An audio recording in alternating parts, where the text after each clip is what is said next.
Hola amigos, para este sexto vídeo hemos elegido una de las mujeres asesinas más famosas. Nace en 1560, en el seno de una de las más ricas familias húngaras. El caso de Isabel resulta verdaderamente interesante para la historia del crimen en serie, partiendo en un principio del hecho de que sea una de las pocas mujeres que haya asesinado de una manera tan cruel a cerca de 650 niñas. Además de una perversión sádica y sexual, la condesa Elisabeth Báthory sentía especial atracción por la sangre, y no solo se contentaba con beberla, sino que se bañaba en ella con el fin de impedir que su piel envejeciese al paso de los años.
Cuentos y leyendas de terror en las oscuras tierras de Transilvania sobre vampiros, hombres lobo, se entrecruzan con la horrible existencia real de hombres y mujeres que pasaron a formar parte de la triste historia de los asesinos en serie. Una de ellas, una condesa de alta cuna, conocida con el sobrenombre de la Condesa Sangrienta, ostenta un terrible récord de asesinatos, más de 650, en una macabra búsqueda de la belleza. No en vano, se la considera la peor depredadora que haya tenido la historia del crimen.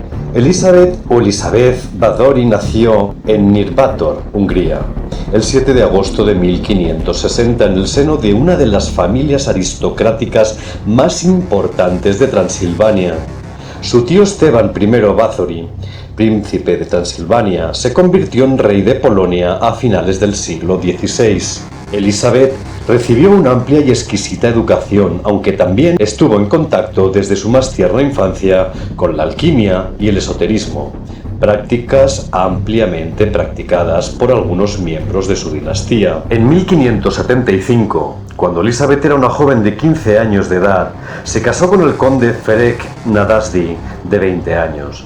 La pareja se trasladó a vivir al solitario castillo de Szekely, donde Elisabeth quedó prácticamente recluida. Él era un soldado que pasaba largas temporadas en las constantes guerras que asolaban el país. Sus prácticas crueles con sus enemigos le valieron el aporte del héroe negro. La existencia de la condesa se hizo pues tediosa y solitaria. Sin poder salir de su castillo por orden expresa de su marido, Elisabeth empezó a intentar escaparse por diversión, hecho que consiguió en varias ocasiones, en la que vivió alguna que otra aventura, entre ellas una fugaz con un excéntrico joven conocido como el vampiro, por su extraño aspecto y vestimentas. Tras los muros de su castillo, la condesa se rodeó de extraños sirvientes con los que practicó experimentos brujeriles y relacionados con la alquimia, entre ellos una bruja llamada Dorcó y su antigua nodriza, quien empezó a aconsejar a su señora el uso de la sangre para evitar los efectos del paso del tiempo. Elisabeth ya empezó a martirizar a sus sirvientas con los más retorcidos métodos,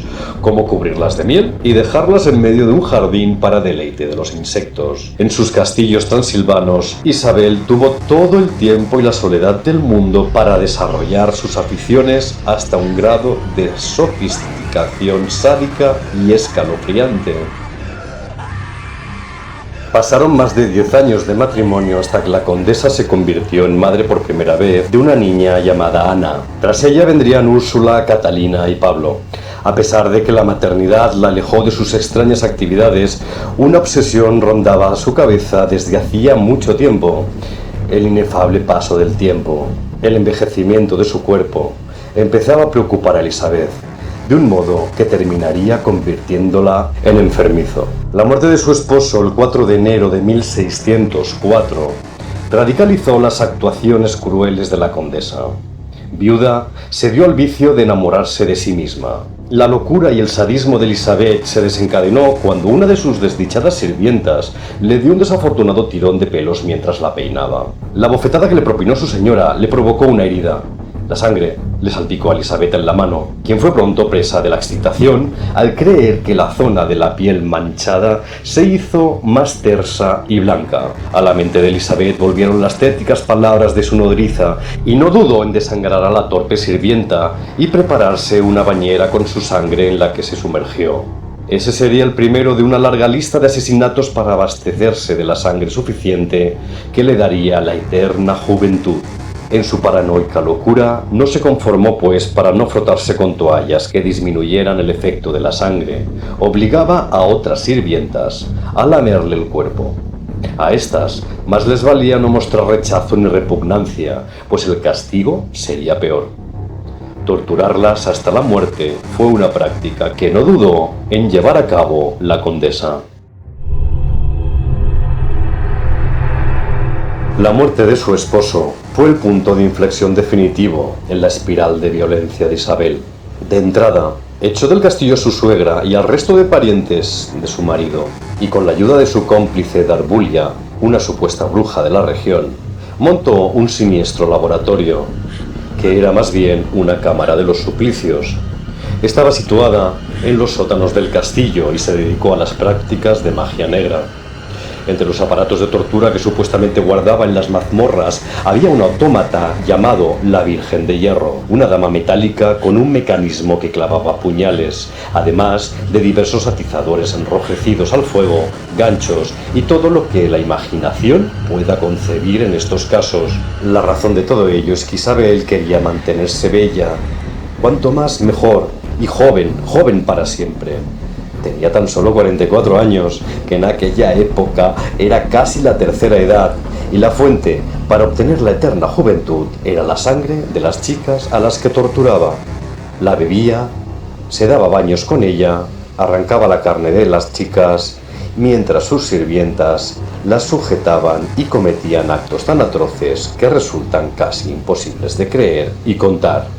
Durante un tiempo se mantuvo impune porque elegía a sus víctimas entre las siervas y campesinas a quienes en esa época feudal un noble podía tratar como un objeto, pero tras la muerte de Darbulia, Isabel se olvidó de las precauciones y empezó a raptar también a jóvenes de buenas familias.